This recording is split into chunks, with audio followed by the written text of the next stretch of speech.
যখন রাসূলুল্লাহ সাল্লাল্লাহু আলাইহি ওয়াসাল্লাম দুনিয়া থেকে পর্দা করেন তখন মহান সাহাবী সাইয়্যিদুনা আবু আইয়ুব আল আনসারী রাদিয়াল্লাহু আনহু, যিনি নবী করিম সাল্লাল্লাহু আলাইহি ওয়াসাল্লামকে মদিনায় নিজের ঘরে অতিথি হিসেবে স্থান দিয়েছিলেন, তিনি নবীর পবিত্র রওজার কাছে এসে ভালোবাসার আবেগে তার মুখ ও গাল সেই মাটি ও সমাধির উপর রাখেন।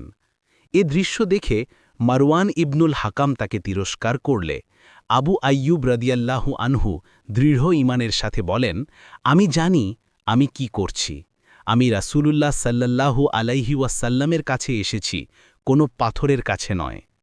রেফারেন্স: ইমাম আহমদ বিন হাম্বল, মুসনদ আহমদ, মুসনদ আবু আইয়ুব আল আনসারী, হাদিস নং ২৩৩৩৬।